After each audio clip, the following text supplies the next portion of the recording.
This is Deborah Taveres with StopTheCrime.net and Paul Power, the founder of the Primary Water Institute, primary.waterinstitute.org. We are going to be discussing this illustration that you see before you now in detail, which is a description of primary and secondary water cycles. It shows how the mantle of the earth contains H2O. We're going to be talking about the primary water hydrologic cycle driven by Earth's energy. Primary water is created deep within the earth from the synthesis of hydrogen and oxygen under tremendous pressure from the Earth's internal heat. H2O in the form of vapor is forced upward through rock fissures, which are the weakest areas of Earth's crust, becoming liquid as it cools. Primary water is forced upwards, while atmospheric water is subject to the effects of gravity and flows downward. We're going to be talking about this and starting at the left of this primary water and secondary water cycle illustration. And Paul will be joining in the detailed description of what this illustration is showing you.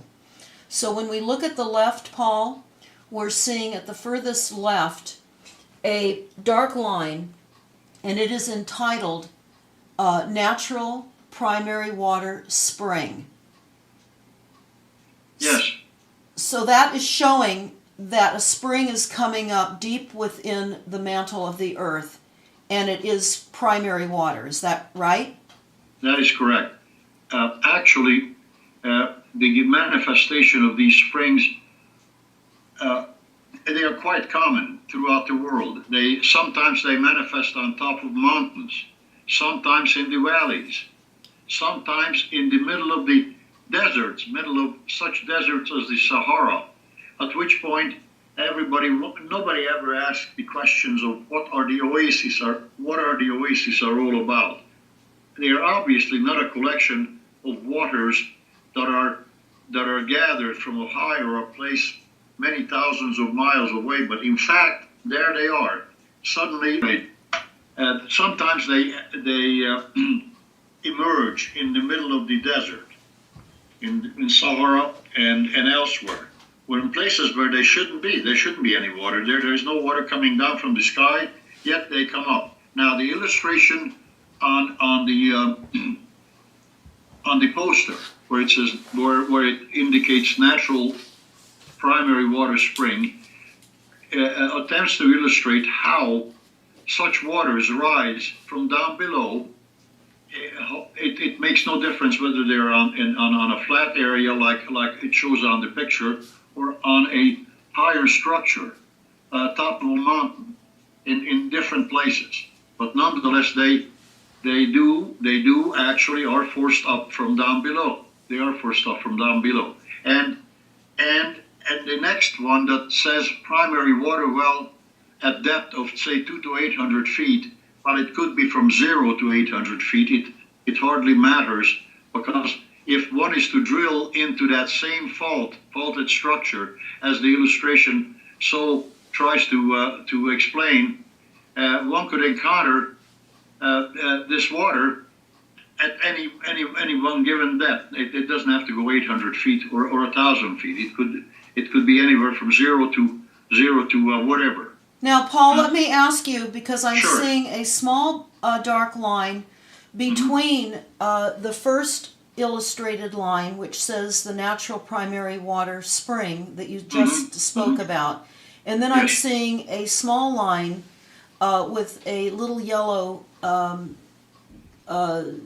situation at the top of that dark line. Well, that attempts to illustrate the drilling rig that is drilling into that fracture. That is what it tries to, what it attempts to do.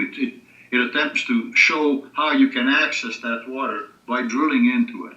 Okay, and then that third line in, which says PW for primary water well, at the depth of 200 to 800 feet.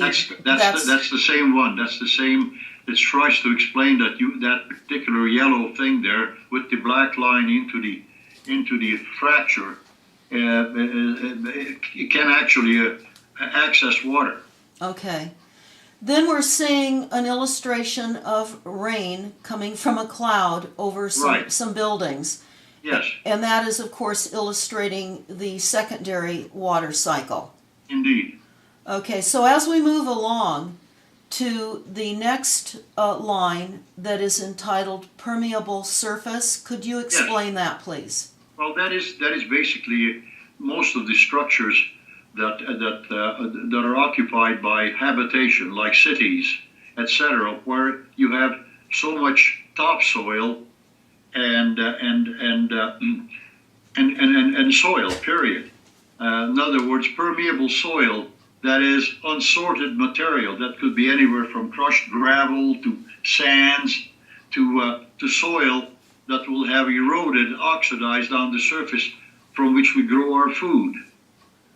So what is your definition then for the listeners on permeable surface? Permeable surface is that which has been on the, let's say it has been oxidized, and water can penetrate.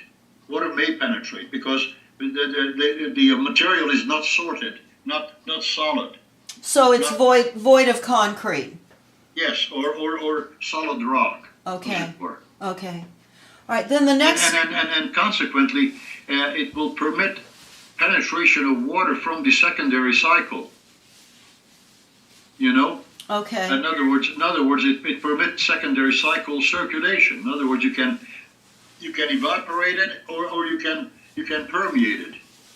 Okay, so it literally allows the secondary water cycle, which is from rain and or snow melt. You got it. That's exactly correct. Okay. Then we're looking at the next line that is entitled polluted aquifer. Yes, well, that any aquifer that is trapped beneath this permeable material which we occupy, okay, has to be polluted because of our presence. I mean not necessarily a malicious presence, but we do occupy that space. So anything that we do, we throw away, flush, do away with, will find its way down to this aquifer. So any pollutants from chemical companies, from human beings, animals, plants, rotting plants, whatever. Right. Okay. So then.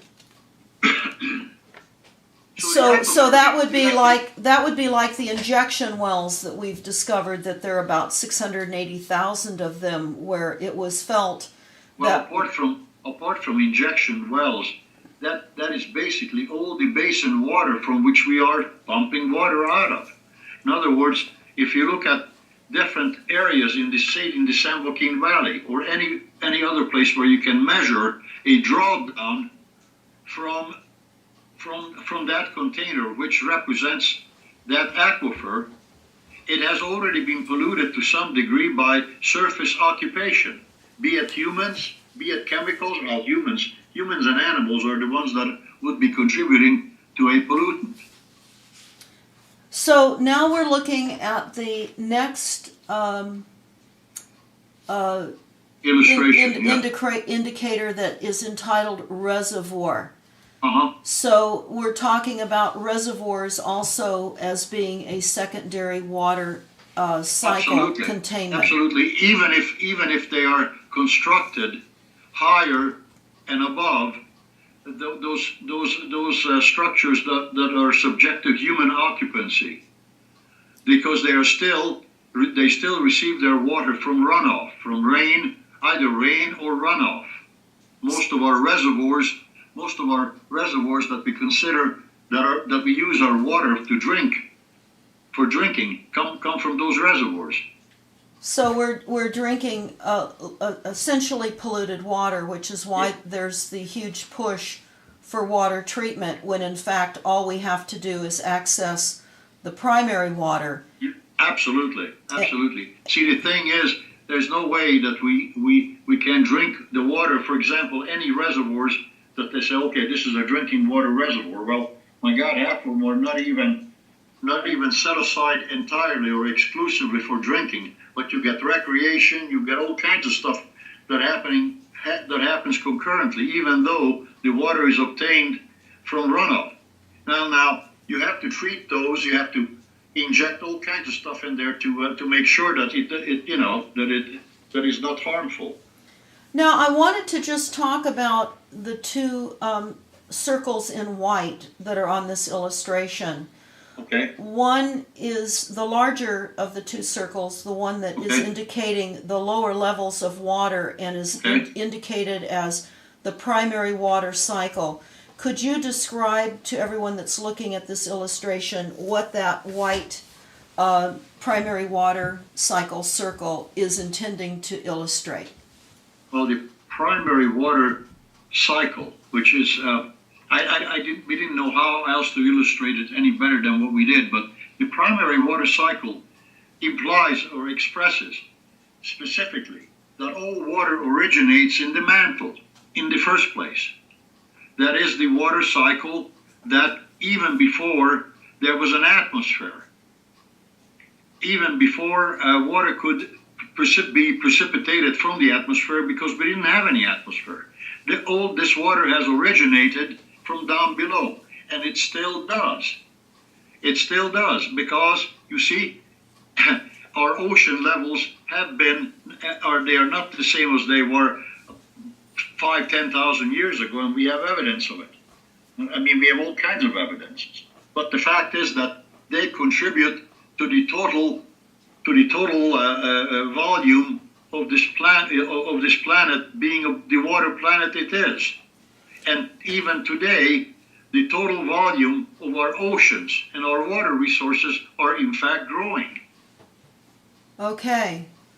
I don't know if I understand completely. Now we're looking at the smaller oval white line that is entitled the secondary water cycle, which is then everything that is literally a consequence of the primary water coming up from the mantle. And in the first place, in the very beginning of time, it's biblical as well. So it's something that that somebody dreamt up. I mean, there's references to it. There are references to it. So the secondary water cycle came about because first the oceans and water was in fact made, and then the secondary water cycle came about because of evaporation. So the secondary water cycle is also referred to atmospheric water. Indeed, because it was evaporated from surface waters such as the oceans, lakes, because even today, all of our lakes and rivers and oceans will evaporate a volume of water due to the presence of our sun and heat. So all of the containment of water that's on the surface, such as the oceans, the reservoirs, and the lakes, are all as a result of the primary water surfacing, and then and then becomes the secondary water cycle. So I think this is a terrific illustration in the sense that it is really showing people the two cycles of water. But really what we're talking about here is the originating cycle, which is the primary water cycle, which is, again, as we've discussed, the expression of all the surface water. So as we look then again at this illustration, and we have just talked about the reservoir and the dark line that indicates the reservoir, and we continue to move towards the right, we see another dark line that has runoff. Yes, well now, you see where it shows the runoff, and as you approach further to the right, it shows up top of a mountain with some vegetation. Well, the runoff originates on the highest point. Any point that is higher than the lowest point will experience runoff. Well, that runoff could actually enter the reservoir, not the reservoir, but the runoff, that water, which is the polluted aquifer. Because you see, not only do we add water to the aquifer from the surface through the permeability of the soils, but also if on the top there are entrance to the lower portion of that aquifer. In other words, suddenly you have now two items that are commingling water. One comes from runoff, okay, and one comes from human habitation. Mm-hmm. Do I make myself clear? I don't know if I... Yes, you do. And also then we have the atmospheric pollutants as well. Yes, indeed. Anything that comes from the atmosphere. And then, here it should be emphasized that radioactivity is one of those things. So we are now polluting that, basically, that aquifer that right now we think that we are really using, and we are using it. Of course, it's one of the best known sources, because you see it's got a stability in a sense that it is a bathtub-like, or it has a given volume. You could measure it. So in essence, the secondary water cycle is, as we now know, literally polluted water that is on the surface, and that is what we know to be our drinking water. Indeed. So we're drinking polluted water. We are. Okay, so now we go on top of that first mountain peak as we're working our way towards the right. And as you just discussed, we see the atmospheric runoff due to what is being illustrated as a cloud and a downpour. Indeed. And then you see a highly purged water, could be a lake, anything, but it still derives its source not necessarily from human habitation, but still it's polluted from the surface by whatever happened on the top, and also by that which is being recycled from the atmosphere. So we're seeing that lake, as you had said, again. That's very pristine and very pure, but it is not pure enough. Yes, because it still exists because of the secondary water cycle. Indeed. Because I'm not seeing any fissures that look like they're going into that. Correct. Into that and that's basin. one of the reasons. That's one of the reasons it was delineated, and also it shows another aquifer from runoff, but it still is from the secondary cycle. You notice that where it says I do. Aquifer? Yeah. Okay. Well, that is still definitely the quality is definitely negated by the fact that it is an atmospheric in origin. Okay. So now we go above where it says aquifer from runoff, and we go to that mountain that has the green vegetation on it, and the arrows are going up, which is looking to me like that means and indicates water evaporation. Indeed. Anything that is on the surface will evaporate. If it contains any moisture, it is subject to evaporation. So is it fair to say when it evaporates, it's polluted water that's evaporating that is then coming back down and getting even more highly contaminated?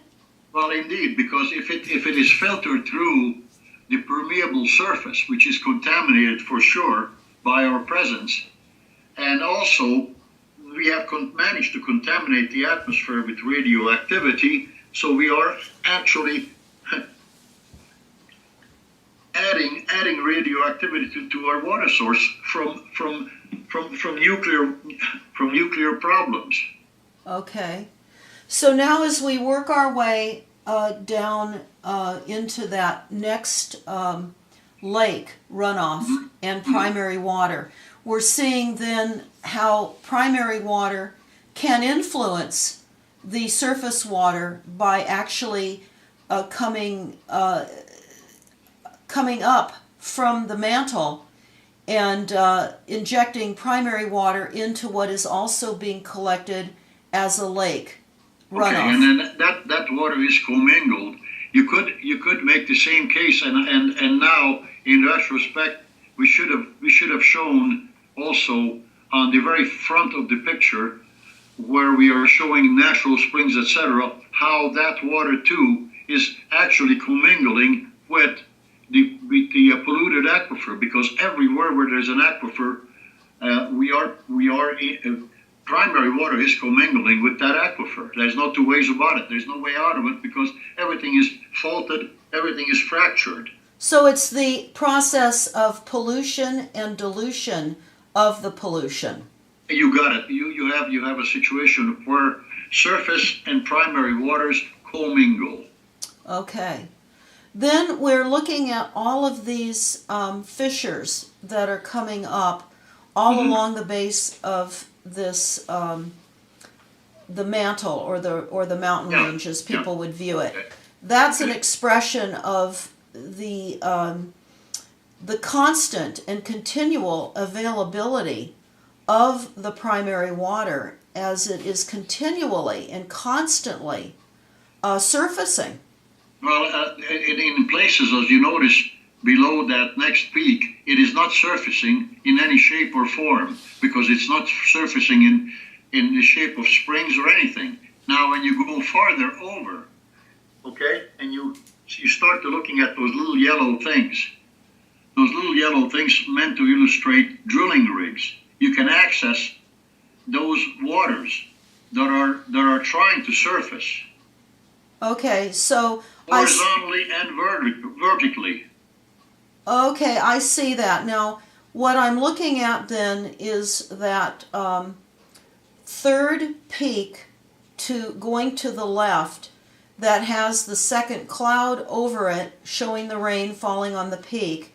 And then I'm just looking to the right of this peak, and I'm seeing what you're showing as a horizontal rig with a dark line going into the primary water fissure that's coming towards the top of that peak. That's exactly correct. So you could access that at any given level.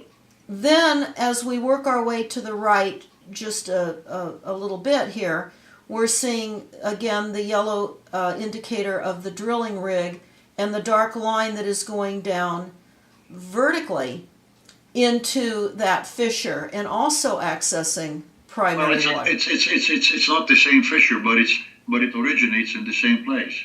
I see that. I'm glad you pointed that out. So they're both getting into primary water in different fissures. One is horizontal and one is vertical. Right. It depends on the setting, and it depends on the logistics. Can you drill it this one horizontally? Is there a place where you can put a rig? Because obviously there are many springs too that were acquired by drilling horizontally into these structures that are still flowing. They have been flowing for the last, ever since they were hewn into the mountainside, as it were. And because in the old days we didn't have rigs. We didn't have drilling rigs like that. We do now. Okay. So then as we move along to the right, we're now looking at the ocean. Okay. And we're showing evaporation with the arrow that's pointing up. Uh-huh. And we're also showing fresh water springs and wells that are... Vents, okay. Yeah. Yes, okay. So where it says fresh water springs and vents. And those are actually then commingling, as you say, yes, the primary water from the mantle of the earth up into the surface water, which is the ocean. Well, the difference, you notice it's not as dark blue as the other ones. Is that meant to illustrate that the water actually, most of the water came originally from a primary source, but it is in fact salty. But that is the best illustration of the total volume that we can imagine, how much volume came in at once. But more water is added to it. And even today, as we speak, there are places on this planet like for example off Hawaii in several places where fresh water does come up out, let's say, not let's say, some places it's as close as 50 feet from the shore in salt water. And the people that live there, they go in there, literally capture that water in bladders, that fresh water, because otherwise they don't have rain. They have no other sources of drinking water. So they figured out that somebody found out that this fresh water is coming up. So they are capturing that water. So now, would it be true or possible that if they knew that they could drill for it on that island, and obviously it would be determined how much money it would cost and the availability? Yeah, you could do it, but you would have to exclude the salt part of that water. In other words, you'd have to go ahead and have a barrier first to create the column. I see. So but that's all, and that will happen. I'll tell you, before this is all said and done in the next 20 years, there are many islands out there in the Pacific that in fact rely entirely on rainfall for their sustenance, and they are in fact sitting on all the fresh water there is.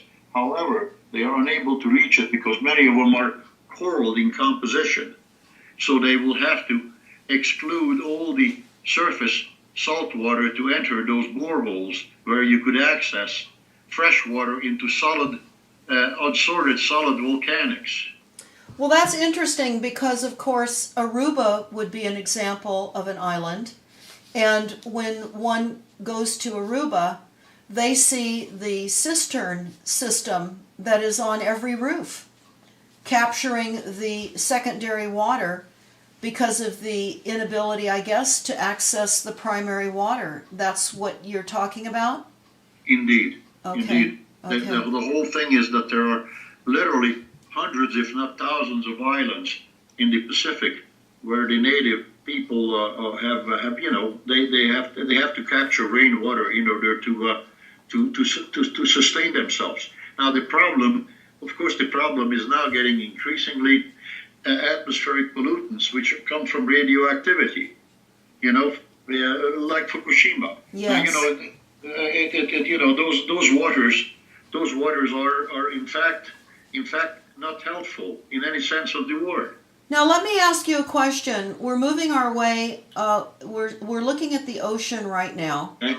And then we're to the right of where we're looking at a fissure coming up, but it's not exiting into the ocean.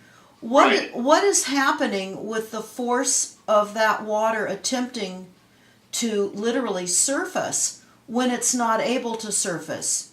Well, it is contained. It is contained and is forced backwards. In other words, that structure is not open to nothing. It's just sitting there, basically under the same pressure as the overall mantle. So it basically is like a river that's encapsulated. Yeah, it's capped. It's capped water, basically. It's Okay. It could be used. It could be used. It would be obviously. Sensibility would suggest that it should be tapped for human consumption instead of just permitted to come into the bottom of the ocean. In other words, we get such an enormous volume of water down below that is good water, fresh water, and good in every sense of the word. That is simply adding to the total volume of the planet's water. This water planet is actually growing in size, and it will be growing in size for some time. Now let me ask you, when we see a capped fissure that is not able to surface... Well, it's not capped, it's just never surfaced. Yes, okay. Is it then better to allow it to exit, to reduce the force of that water against the... Well, it makes no difference. This planet... This planet provides for us to use. It makes no difference to the planet whether we use it or we don't use it. Okay. So then we're moving along to the right, and we're seeing this mountaintop where it's a volcanic eruption and release of Yeah. water vapor. Could you talk about that? Well, there are simply no volcanic eruptions known anywhere that are without water vapors, which is a further proof of the fact that in an unsorted fashion, the magmas, when they surface in the form of eruptions, volcanoes, they bring along with them a yet undistilled, unseparated amount of water in the form of steam. Okay, those waters are trapped in such configuration that the only time they can be released is when you have an eruption. So is that similar to the thinking of distilling water and then it comes back down as water at some point? Distilling water would be more like you would have to heat. Well, yes, you could make a case for that, but this is at any rate with the magmatic material that comes out from down below, there is water trapped also. Mm-hmm. So along with the eruptions, you always have water. I see. And it doesn't have to be in the middle of the ocean. It can be anywhere. Whenever a volcano erupts, it will erupt, and also it produces a great deal of steam. Yes. So. And when it doesn't erupt, we have hot springs throughout the world, all over the place. The water and the material comes up so close to the surface, and quite frankly, I yet to understand the logic of Yellowstone's explanation of how this water comes up from the sky, and then an Old Faithful will erupt every so often, 2 or 3 times a day, or whatever. Well, now it seems to do that whether we have any water from the atmosphere coming down or not. So the point is that those waters in these hot springs, whether they are geysers that are intermittent, such as the Old Faithful, or not, or the geyser in Nevada. Oh yes, the Sky Geyser. Yeah. That was as a result. They are, whether they are intermittent or not, they contain minerals and they are hot. Invariably, they are hot because they are driven by the differentiations of magma, where oxygen and hydrogen is permitted to make water. At the same time, they are driven by the heat and the forces from down below. So thus they can manifest. Invariably, those springs are also radioactive to some degree or another. In other words, invariably, if you have a surface emanation of primary waters, specifically if it's hot, it invariably will have an element of radioactivity associated with it. Now, be it radium or be it strontium, etc., it all depends on where it is associated and where it is in relation to a whole lot of things. Well, I know that some people have been taught to think of rainwater as being distilled water. What would you say to that? Well, in fact, it is distilled water in a sense that it has to evaporate. See, water has the unique property of turning into gaseous, steam. In other words, if you subject well, of course you can verify that in your own backyard or in your kitchen. If you put a trap over a container of water, container with water, you will note that it will want to steam. Now that is evaporated water. That is water that is pure in every sense of the word. There's nothing else in there. It doesn't carry any minerals with it that would otherwise be associated with those waters that are coming from down below, that have to find their way up, and especially in a heated form, they tend to dissolve minerals and carry those minerals with it. Okay. Now, I found it very interesting and a very important definition of what hydrogen means, because you had referred me to the definition. And I was surprised what we have not been taught in school. And certainly when you look at the Greek definition of hydro, which means water, and then you look at hydrogen, genes, it means water forming. So when we really look at what hydrogen is, and we realize that it is an element, and it is one of the most prevalent elements on the planet. Well, probably in the universe too. Now they're finding all these ice cubes floating around them. You know? Yes. Well, so we have plenty of water. So now we're looking at this illustration. We're moving down from what we see as the volcanic eruption. Mm-hmm. And we've talked a bit about the surfacing of primary water and how that then comes about in many areas in the form of hot springs. Okay. And then we're moving along down that mountain. We're seeing other fissures that are encapsulated. They're not exiting. And then we're seeing where it says fault lines filled with primary water. And then we're seeing some yellow lines coming out from the far right of this illustration and somewhat going vertical, but not necessarily. Well, they could be. Those are basically those are also fault lines, but they really intended to illustrate shear zones, and that can happen any whatever directions. We just didn't want to have them put onto one single area where you couldn't refer to them. Now, when you mean a shear zone, could you explain that? Well, when you have these earthquakes, you know. In other words, the material, the solid material, is sort of bouncing around. It depends on which way the push comes from, what direction.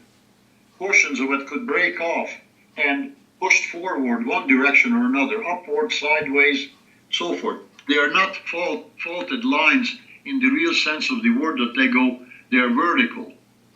They are in fact horizontal. They are faults also, but they are a result or a consequence of activity from down below, indirect activity, I should say. Now let me ask you a question that I've heard other people question as well.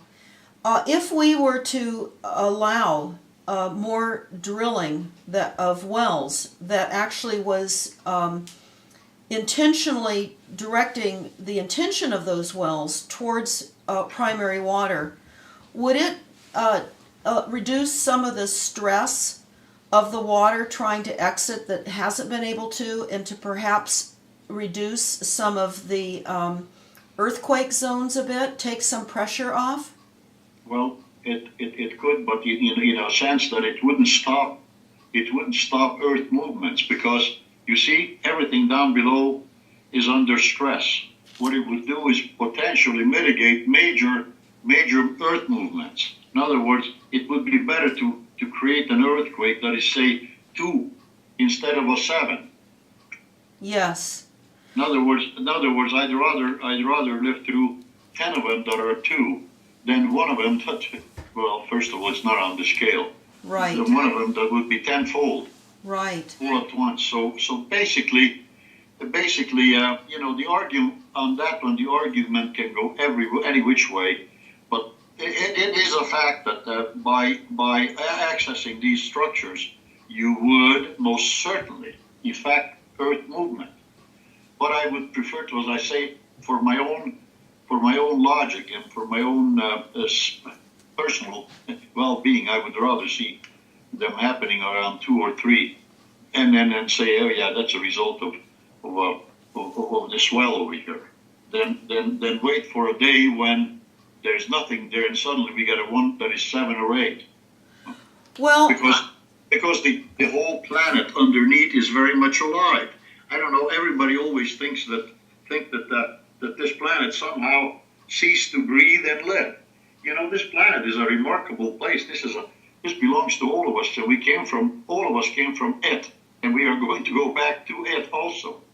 And it doesn't particularly care what our opinion is. I think we have to take the effort and time to understand it better.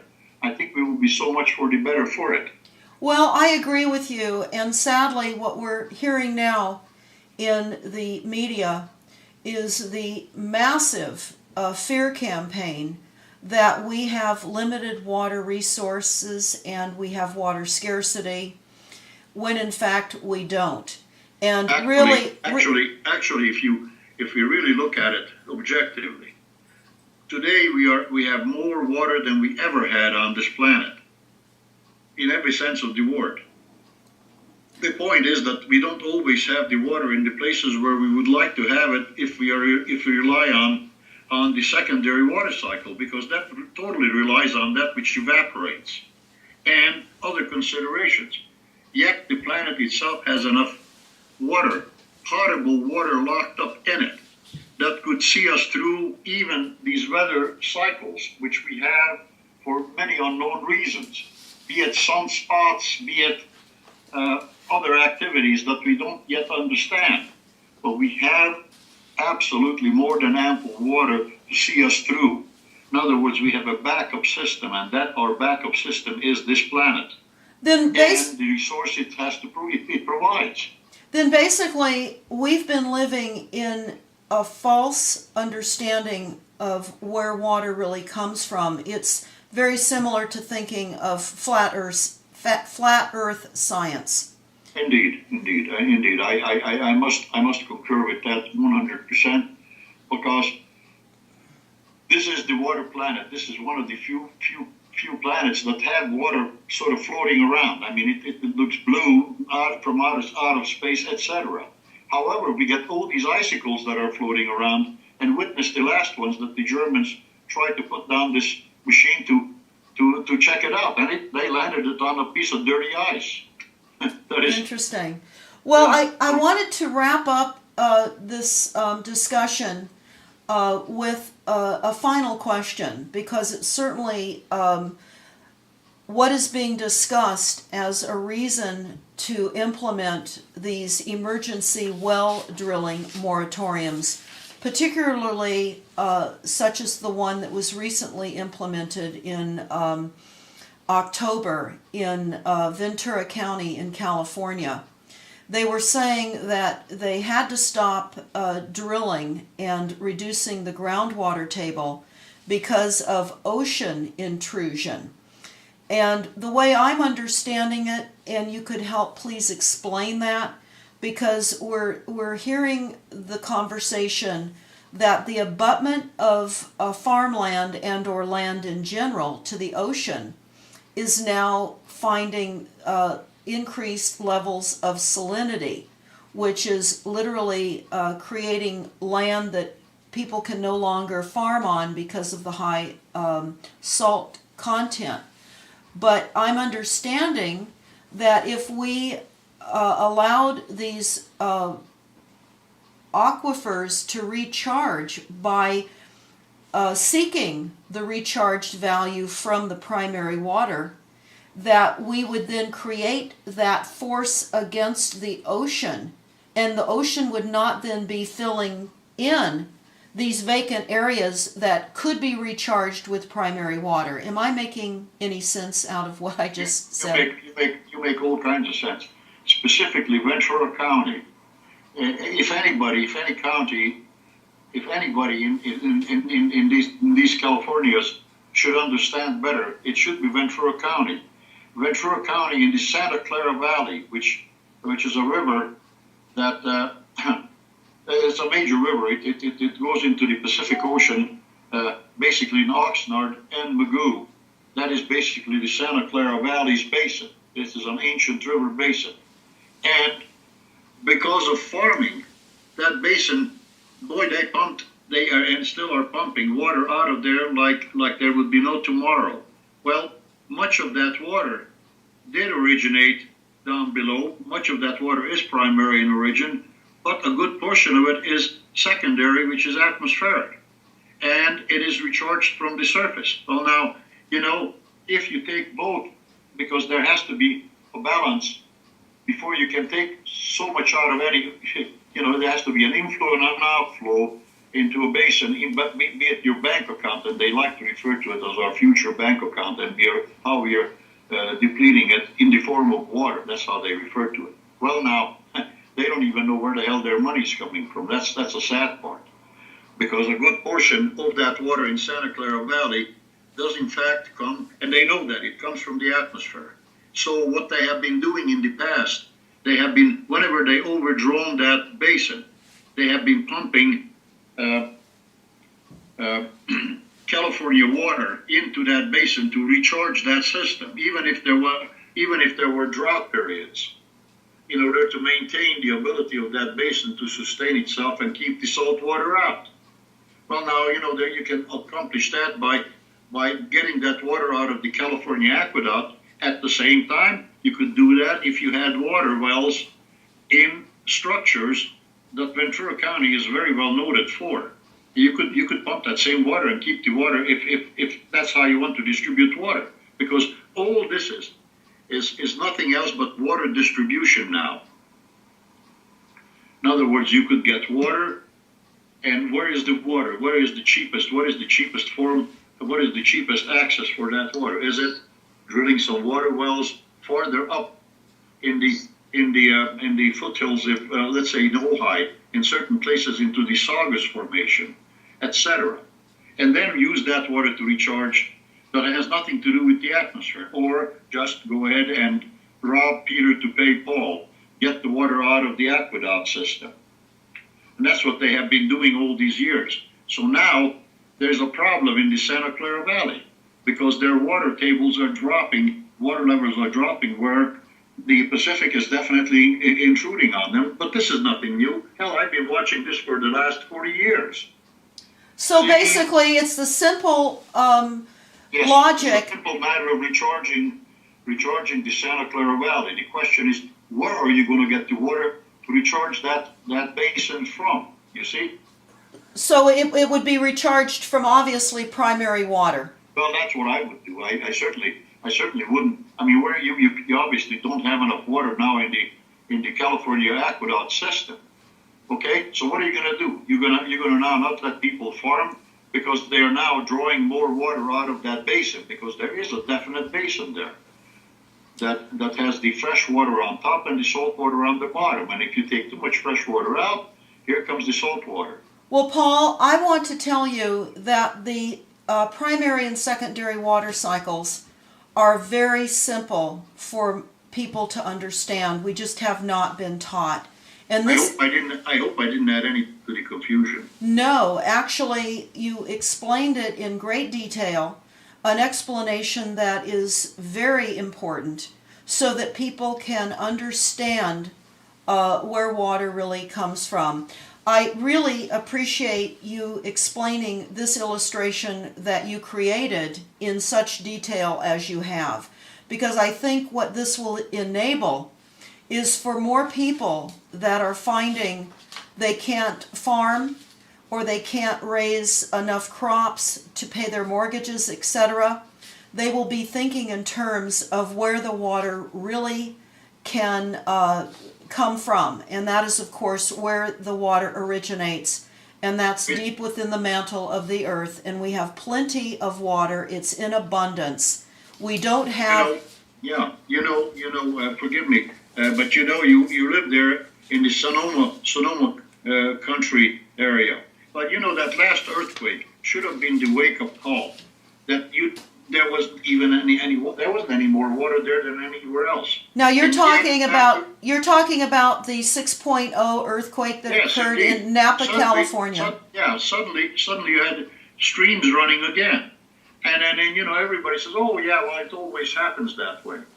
But wait until it slows down. Oh my God, that water has to come from somewhere. The total volume of the water that was extracted by Mother Nature and was given to the surface should have sunk that whole county by a couple of feet.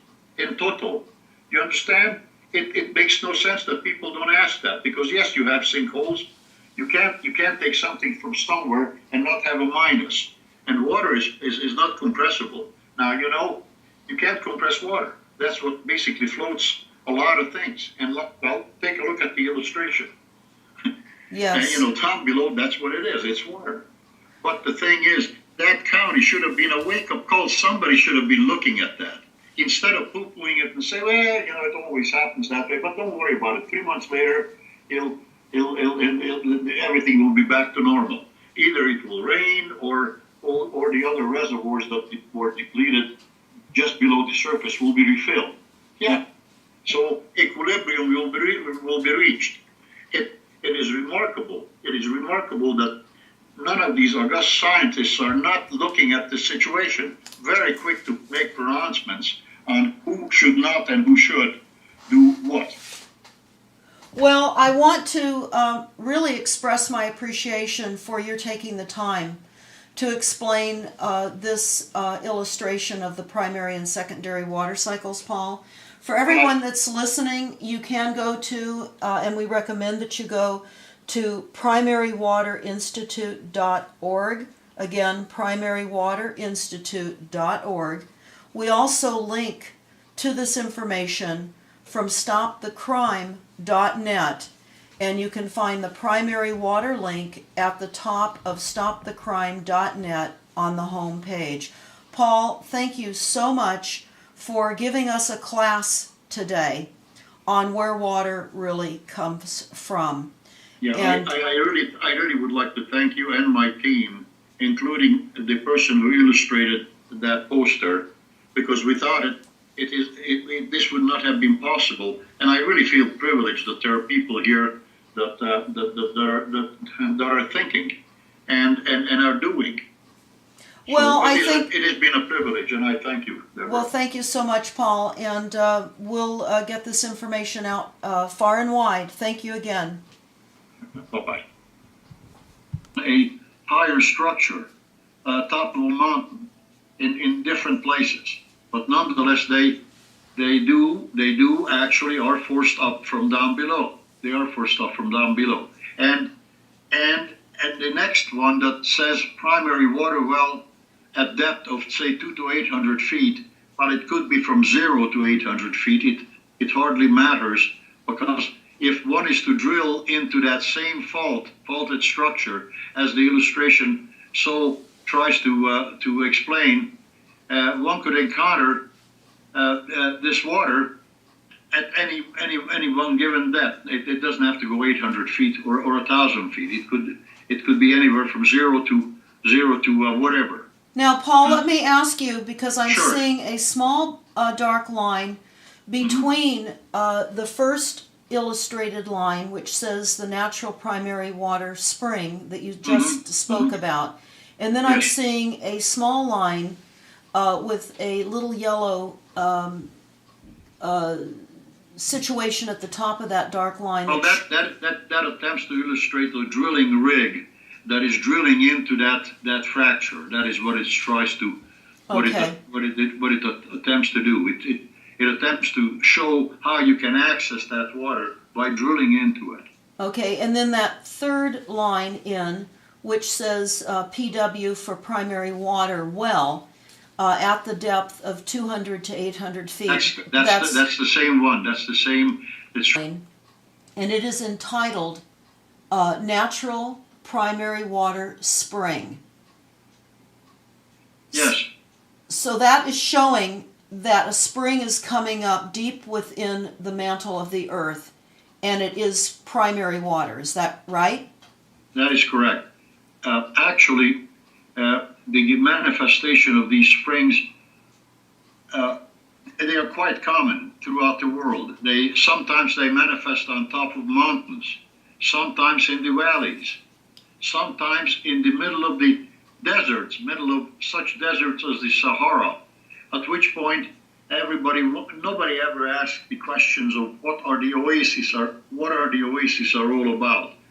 They are obviously not a collection of waters that are gathered from a high or a place many thousands of miles away, but in fact, there they are. Suddenly, sometimes they emerge in the middle of the desert, in Sahara and elsewhere. We're in places where they shouldn't be. There shouldn't be any water there. There's no water coming down from the sky, yet they come up. Now, the illustration on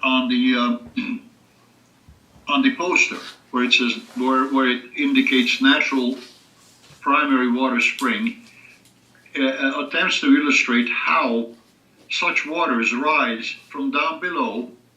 It makes no difference whether they're on a flat area like it shows on the picture or on. This is Deborah Taveres with StopTheCrime.net and Paul Power, the founder of the Primary Water Institute, primary.waterinstitute.org. We are going to be discussing this illustration that you see before you now in detail, which is a description of primary and secondary water cycles. It shows how the mantle of the earth contains H2O. We're going to be talking about the primary water hydrologic cycle driven by Earth's energy. Primary water is created deep within the earth from the synthesis of hydrogen and oxygen under tremendous pressure from the Earth's internal heat. H2O in the form of vapor is forced upward through rock fissures, which are the weakest areas of Earth's crust, becoming liquid as it cools. Primary water is forced upwards, while atmospheric water is subject to the effects of gravity and flows downward. We're going to be talking about this and starting at the left of this primary water and secondary water cycle illustration. And Paul will be joining in the detailed description of what this illustration is showing you. So when we look at the left, Paul, we're seeing at the furthest left a dark line. Tries to explain that that particular yellow thing there with the black line into the fracture, it can actually access water. Okay. Then we're seeing an illustration of rain coming from a cloud over some buildings. Yes. And that is, of course, illustrating the secondary water cycle. Indeed. Okay, so as we move along to the next line that is entitled permeable surface, could you explain that, please? Well, that is basically most of the structures that are occupied by habitation, like cities, etc., where you have so much topsoil and soil. Period. In other words, permeable soil. That is unsorted material. That could be anywhere from crushed gravel to sands to soil that will have eroded, oxidized on the surface from which we grow our food. So what is your definition then for the listeners on permeable surface? Permeable surface is that which has been on the, let's say it has been oxidized, and water can penetrate. Water may penetrate because the material is not sorted, not solid. So it's void of concrete. Yes, or solid rock. Okay. Okay. All right. Then the next. And consequently, it will permit penetration of water from the secondary cycle. You know. Okay. In other words, it permits secondary cycle circulation. In other words, you can evaporate it, or you can permeate it. Okay, so it literally allows the secondary water cycle, which is from rain and or snow melt. You got it. That's exactly correct. Okay. Then we're looking at the next line that is entitled polluted aquifer. Yes, well, that any aquifer that is trapped beneath this permeable material which we occupy, okay, has to be polluted because of our presence. I mean not and not necessarily a malicious presence, but we do occupy that space. So anything that we do, we throw away, flush, do away with, will find its way down to this aquifer. So any pollutants from chemical companies, from Human beings, animals, plants, rotting plants, whatever. right, okay. So then, So so that would be like the injection wells that we've discovered that there are about 680,000 of them, where it was felt well, that apart from injection wells, that is basically all the